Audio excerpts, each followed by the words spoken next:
The ashes of today are the sparks of tomorrow. By XX Misery Smiles XX. Read by Kaiinbed. Chapter 9.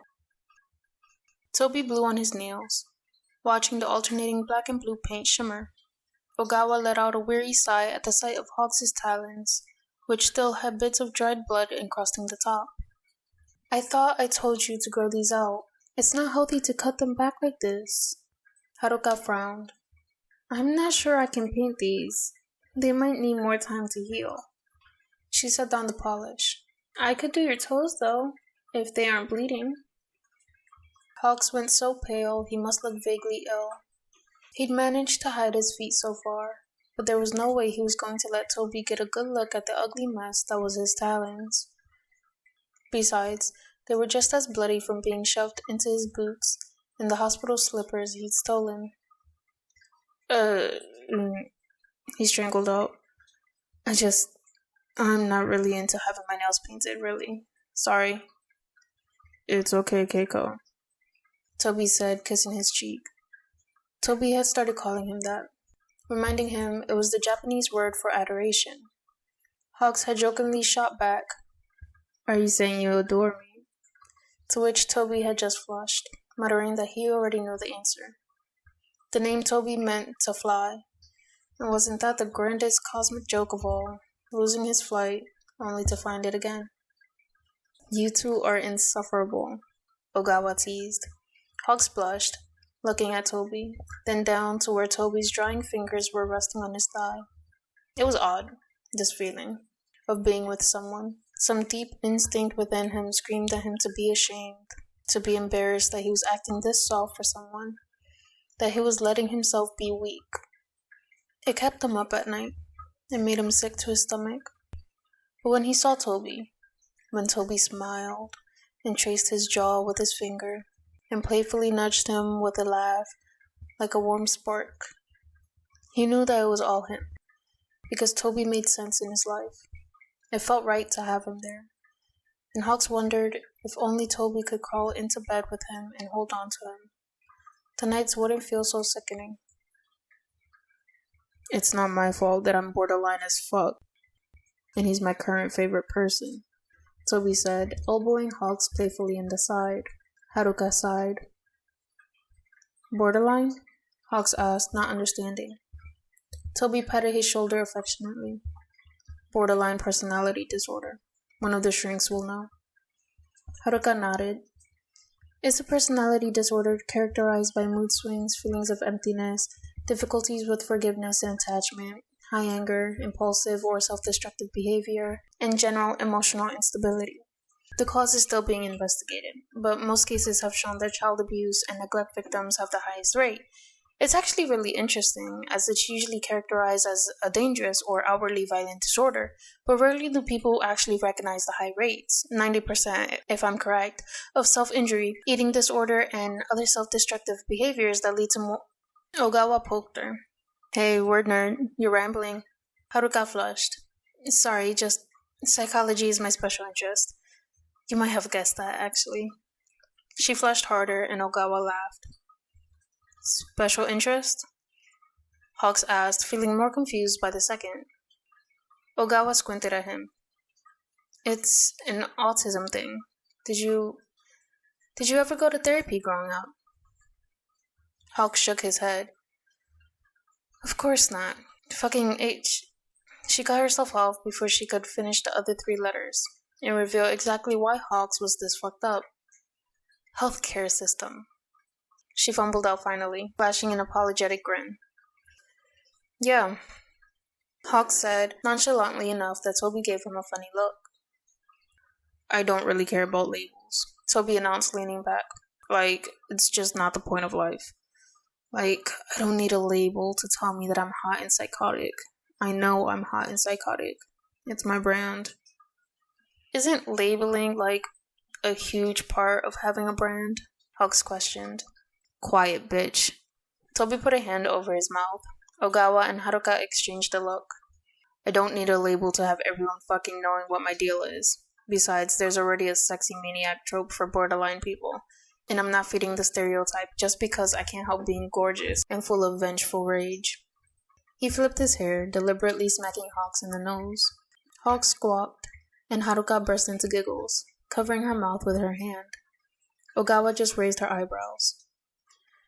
You know, the constant egotistical rants would be a lot funnier if I could actually read you for sarcasm. I have no idea if you're kidding. Toby sighed, the bravado draining in a heartbeat, and a stony resilience settling over his features.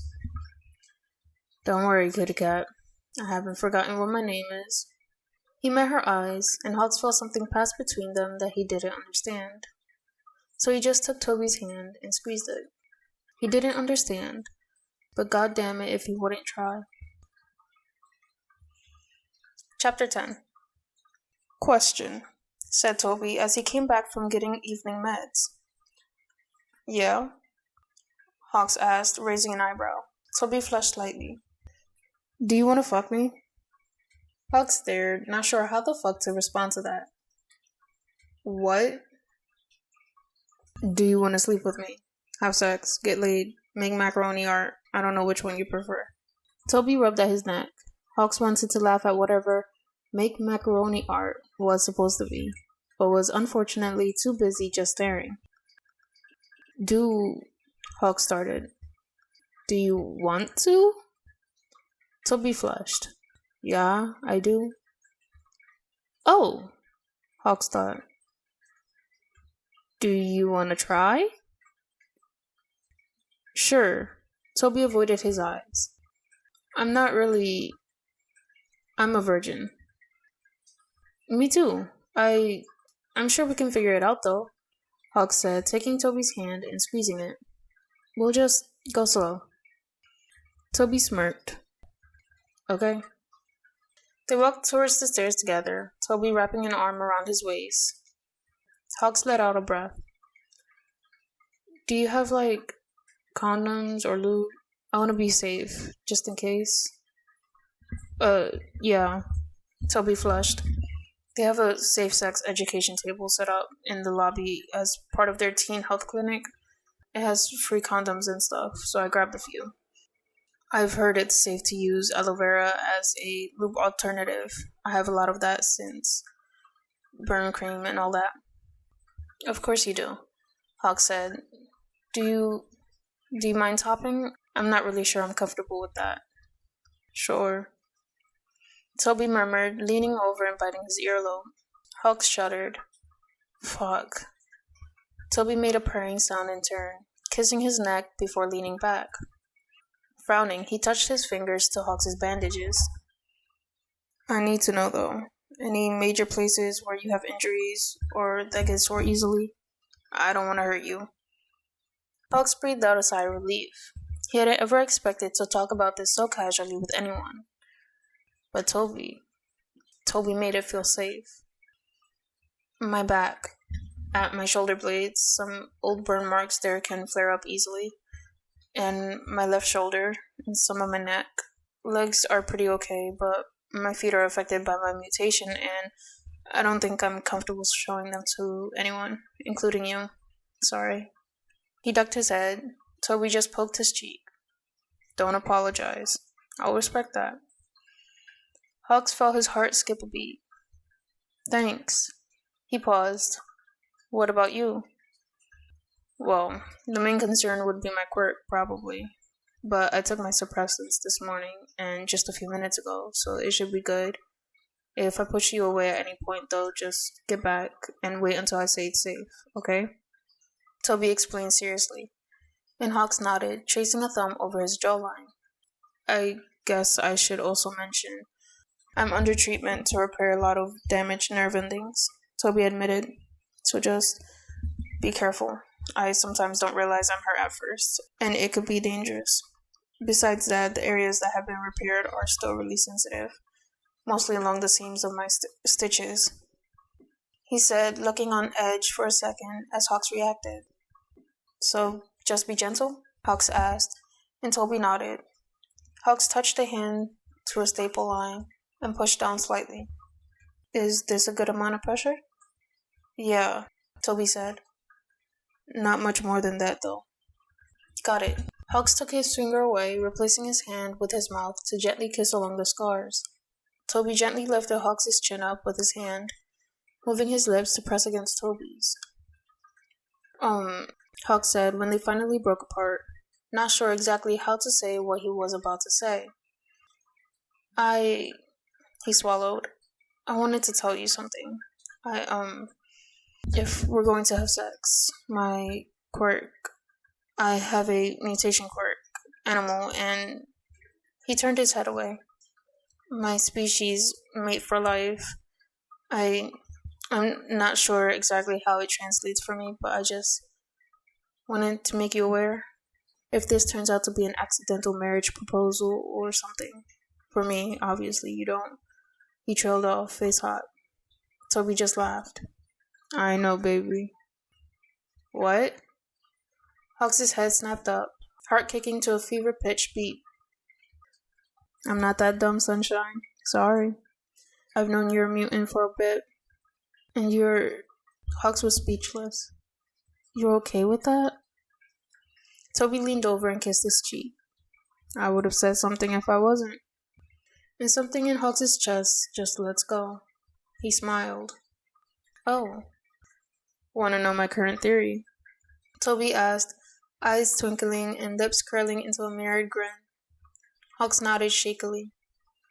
Lion mutation, Toby proclaimed, and began ticking off on his fingers. The protein diet would make sense if you were a carnivore, and claws might explain why you have so much trouble with your nails. Your hair is very ruffly, kind of like a lion's mane, and I've never seen someone who gets so excited about having their hair pet. Just like how you'd scratch between a cat's ears. Also, lions have yellow eyes, with a bit of an inverted shape, just like you. I can't really see your eyes super well under the bandages, but I bet they match up. Lastly, it explained why you're so close with Ogawa-san. Birds of a feather flock together, you know? So, maybe cats do as well. Toby shrugged. Just a theory, though. It was convincing enough to make Hawks wonder. He didn't say anything. He didn't know what to say. Toby apparently took pity on this. Hey, you don't have to tell me, okay? Just wanted to share what I was thinking. He smiled so sweetly that Hawks wanted to hug him. He must have made a noise because Toby laughed. Do you need a hug? Stop reading me, Hawks grumbled before melting into Toby's firm embrace, holding him tight and feeling his chest loosen. He buried his face in Toby's chest, inhaling the scent of banana bubblegum and candle smoke, feeling the warm heat that radiated from Toby's skin. I have a question, Toby murmured. Yeah? Is it okay with you that I've got BPD? I mean, I'm pretty sure I'm all of the things Haruka said, and, well, it doesn't make for a pretty package laid out like that. I just wanted to make sure that wasn't a deal breaker for you. Hawks considered it. I just told you I might accidentally bind myself to you for the rest of my life by sleeping with you, after agreeing to do so. What do you think? No, Toby muttered. You're forgetting I know you. I like you, Toby. I don't care if you have a so-called difficult illness. I'm difficult. We're all difficult. We're all stupid bastards. I'm just yours in particular. Toby squeezed him tightly. It's weird. I always thought I'd drown in flames, Toby said, voice soft, barely audible over Hawks' own heartbeat. Now I think I'm going to drown in you. The words hit Hawks deep between his ribs, cracking him open, and Toby was still talking, pulling away and walking down the hall and into the chapel. I'm not used to it, feeling more good than bad, more joy than rage, more love than hate. He blinked languidly. Why hadn't Hawks ever noticed his eyelashes were dusted red at the tips? How do you deal with it? Hawks breathed out slowly. One step at a time. He lets his lips quirk into a smile. Like a dance. Are you a good dancer? Toby asked, looking incredulous. Awful, Hawks said, laughing. Are you? Toby shook his head. Terrible. See? Hawks reached out, tucking a strand of hair behind Toby's ear. We're perfect for each other. And then he tugged on Toby's wrist, pulling him to his feet and wrapping an arm around his waist. Come on, let's dance. What? Toby squawked, stumbling as he was spun to standing. I just told you I can't dance, you literal stupid foot. Hawks cut him off with a kiss, arm around his neck, and the other trailing to land on his hip. Sing me a song. We need music. I can't sing, grumbled Toby. You sing all the time, Hawks scoffed, spinning him around. Toby squawked, clawing at Hawks as he scrambled to stay standing. Hawks laughed, standing on his toes and kissing his forehead. Come on, let me hear you. Toby hummed out a tune, begrudgingly, then sang out a few lines. It was Kaze wo Atsumete, a popular song by Happy End, one of the many classic rock bands that Toby adored. It was slow, swaying, a good song for dancing. The rough, shaky edge to Toby's deep voice suited it well. The lyrics told a story of walking through the world, seeing the beauty of life, yet wanting more. That's why I want to gather the wind beneath my wings and soar across the blue sky. Dancing with Toby felt like flying. Kissing Toby felt like flying. Talking to Ogawa and Haruka and laughing over lunch felt like flying. Hawks felt like love was wind of a different breed, gathering beneath new wings he'd grown from the ashes of yesterday. Today were sparks, and tomorrow a roaring fire. And for now, they were warm embers in his chest, gentle as baby bird down, as Toby's warm voice hummed through his chest. Everything would be okay, Hawks thought, closing his eyes and leaning into the noise. Chapter 11. Toby and Hawks had sex. Hawks had insisted they set it up with some foreplay beforehand, otherwise it'd be awkward as all hell, and Toby had agreed. It didn't really fully curb the awkwardness, but at least it kept Hawks from overthinking too much. In the end, it was good. Hawks didn't regret it. It took things slow and careful, and Hawks thought the pain actually wasn't that bad. It was refreshing, like a shock of cold water. It was pain he expected and could control, not pain given to him without his consent, against his will. It was so different from the pain of being a hero that it almost felt like comfort. Afterwards, Toby helped clean him up, then carried him to the nest of blankets and pillows in the cave. How are you feeling? He murmured as they curled up together, side by side. His fingers were running through Hawks' hair, breath soft on his cheek. Hawks hummed. Sore. My back hurts. But I'm happy. Thanks for going slow. Of course, baby. Toby pecked him on the cheek, then leaned closer. Once we get the hang on this, though, don't think for a second I'm going to be this gentle. Hawks shuddered. Is that supposed to scare me? He breathed. You said you weren't scared of me. I can't stand for that. Toby's eyes flashed blue, a smirk on his lips. I'm not scared of you. I was scared of being destroyed. But I've already been destroyed. You can't hurt me any worse than I've already been hurt. Hawks teased. Toby moved to lean over him, forcing their eyes to meet. I'm not going to destroy you. I destroyed the last person I fell for, and it didn't make me feel any better. But I think I might fall in love with you, and that should scare you. Hawks paused.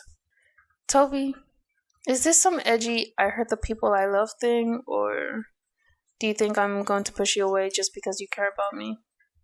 Toby froze, seeming unsure. And that was all Hawks needed. Lifting a hand, he traced a hand down the curve of Toby's jaw. Toby, I'm not yours for the meantime. I'm not yours for the next week. You aren't part of some schedule I have in my life. I want us to write the schedule together. Okay? Toby's hand shook, but he nodded, laying a hand over Hawks's and intertwining their fingers. Okay. Good. Hawks kissed him. Toby flopped down, snuggling closer, and Hawks groaned. Toby, shit. My back is still... Right, sorry. Toby rolled off, sitting up and moving to sit behind Hawks, legs on either side of him. Hawks felt warm fingers gently trace along the scars burned into his flesh, and Toby whispered, Is this okay? Yeah, Hawks breathed. Toby hummed and ran the feather-light finger up and down Hawks' spine. Hawks hadn't looked at his back scars. He didn't want to see if it had left a mark when his wings were taken. He wasn't sure what would be worse, a permanent scar to remind him of their absence, or a blank mask, like they'd never even been there at all. He at least trusted that Toby wouldn't think he was gross or ugly for his scars. After all, Toby had just as many as he did. Hawks knew what it was like, being on the street, fending for yourself, worrying about your next meal and who your next abuser would be. He pieced together the last bit of the story earlier that week. Toby had been caught in a villain attack and ended up as one of the sole survivors out of his group. Then he'd ended up here.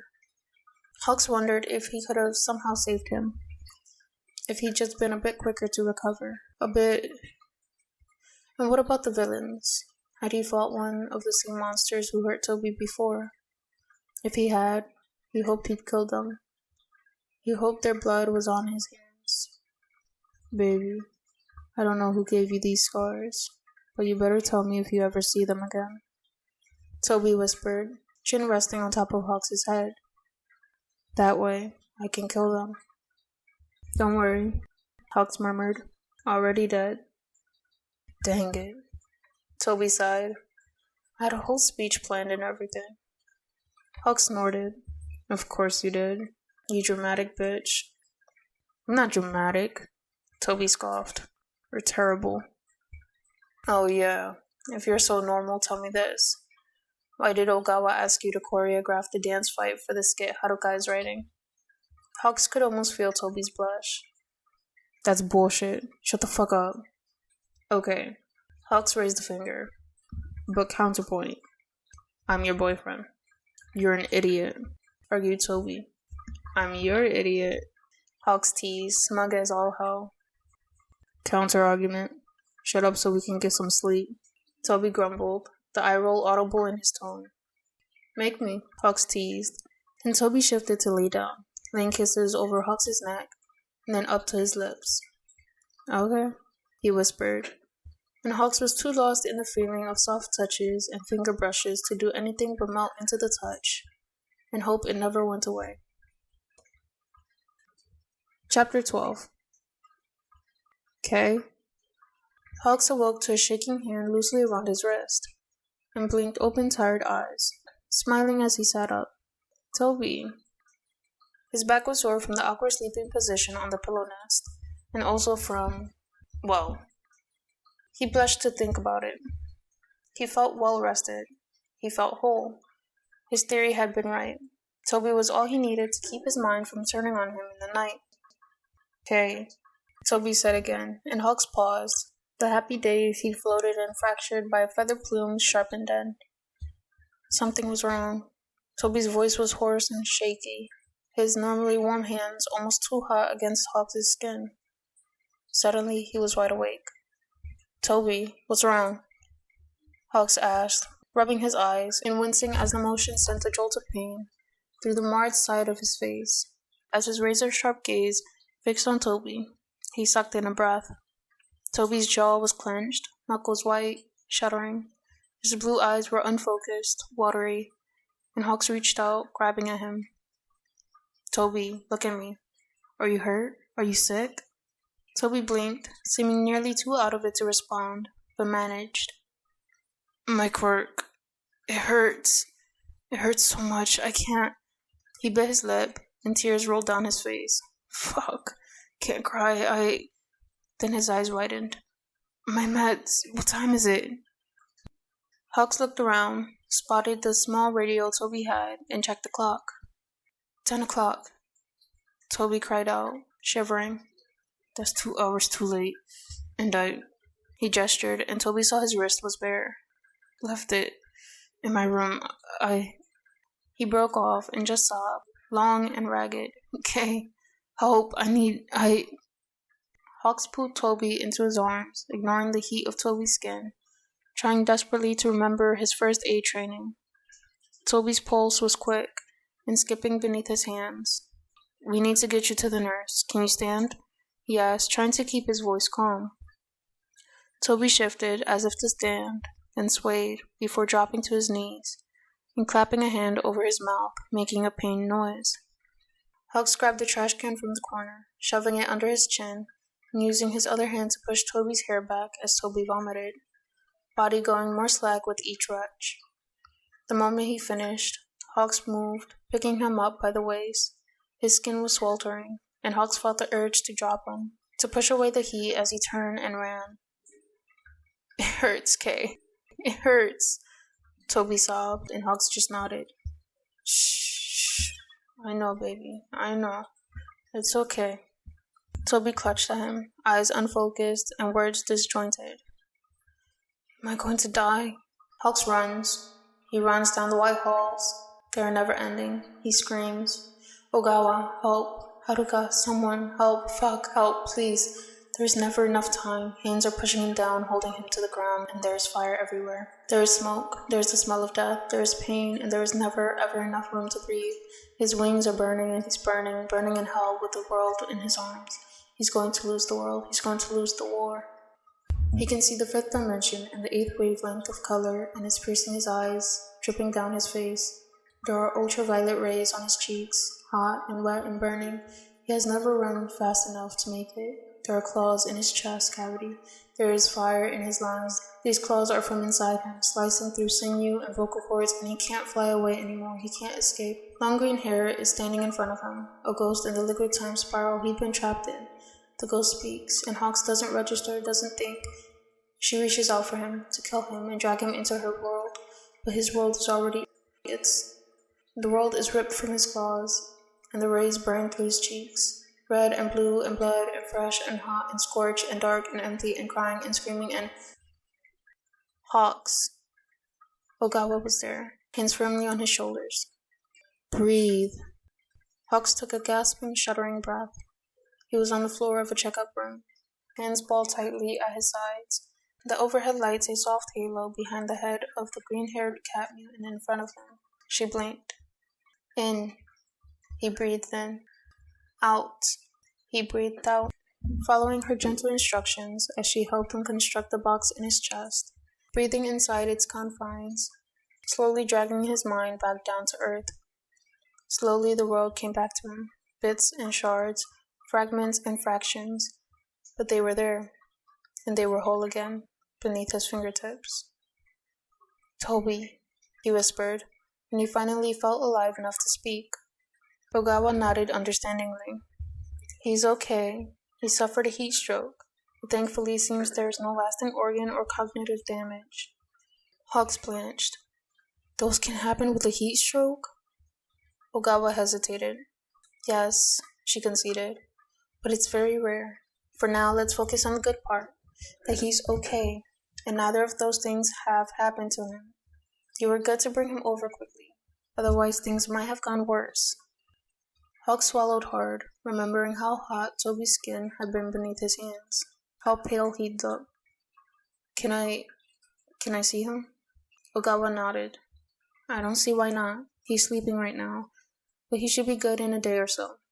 Just don't overwhelm him, or do anything that might be overly physical." She gave him a pointed look. "Such as sneaking out of your rooms to spend the night who knows where." Hawks flushed, but shakily stood, letting her lead him down the hall. Toby was in a bed, with a monitor to measure his vitals, or something. Hawks didn't really care. He was too focused on counting the breaths that gently swayed Toby's body, escaping his parted lips. He looked so beautiful. "Fuck." Hawks breathed out. "I love him." Ogawa gave a small smile. "You know, I've seen a lot in my time here. Some good, some bad. But you and him, you might be one of the sweetest things I've seen so far. I'm rooting for you two. You both deserve each other, after everything that's happened." Hawks nodded, stepping forward to sit down beside Toby. He wanted desperately to reach out, cup his face and kiss him, to curl into his side. But Toby was asleep. He couldn't consent to that, and Hawks had never asked him beforehand. He settled for reaching out and gently intertwining their fingers, chest cracking as Toby lightly squeezed his hand, not stirring. Hawks wanted to kiss him, to hold him, but he couldn't. So he did the only thing he could do. He sang. A quiet little series of hums and chirps, clicks and warbles. It was the first time he'd actually let himself fully vocalize in 16 years, he thought numbly. 16 years since he'd openly shrieked or chirped like this. He remembered singing. He remembered his handler's voice. You think people want to hear that? You think that real heroes squeal like little pigs when they're saving people? You aren't a pig, and you aren't a bird. You're a hero. So keep quiet unless you've got something worthwhile to say. He shuddered to remember. It was almost enough to make him stop. But he didn't. His handlers had put a ban on letting others preen him. They thought it was sending the wrong message to him if they let people stroke his hair as praise for his training. By the time he was 13, he wasn't allowed to receive hugs either. By 15, no one was allowed to touch him unless it was during a training exercise. Toby pet his hair without Hawks even asking. Toby pressed kisses to his cheeks and foreheads when he frowned, until he had to smile in spite of himself. Toby gave warm hugs and held him close and ran fingers over his scars like they weren't bloody reminders of his past, like they were just another part of him, like his talons and his chirps and his oversensitive hearing were just another part of him, something that could even be loved or admired. He kept crooning to Toby until things fell away and his voice felt too hoarse to continue.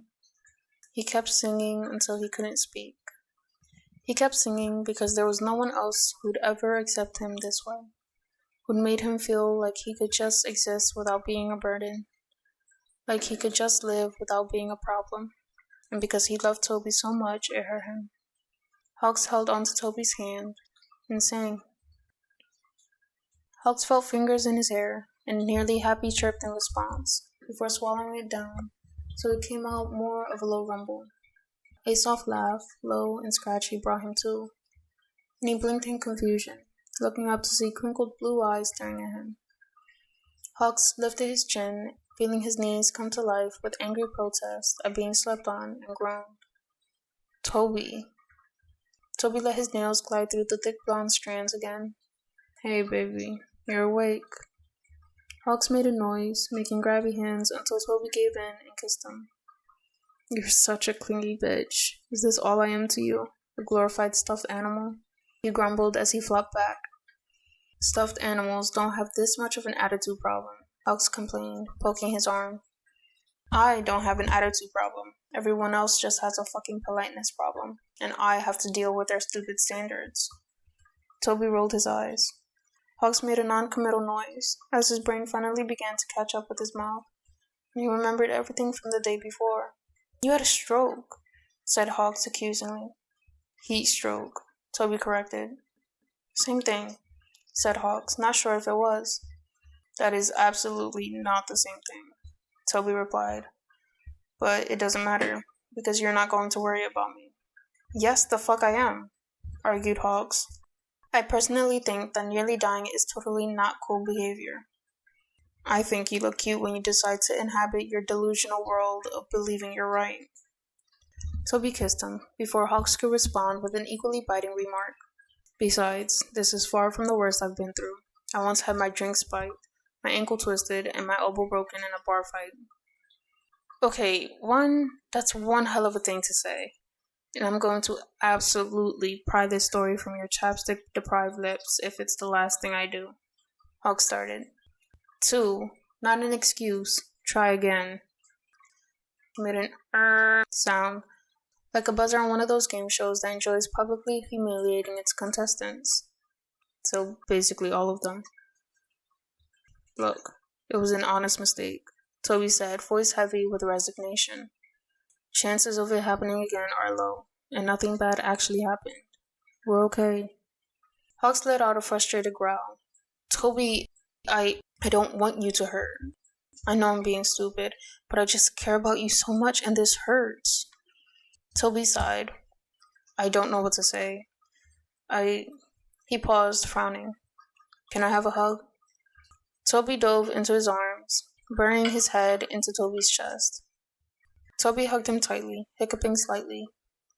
Damn it. I'm going to cry again if you do this. And I swear to God, if I do that, I'm killing myself. Please cry, whispered Hawks. I don't know how to cry anymore when I'm not with you. Toby's shoulders shook, and Hawks closed his eyes, letting a sob rip his chest open. And they sat like that until finally Toby's grip loosened from his shoulders and he sank back. Can I be honest with you?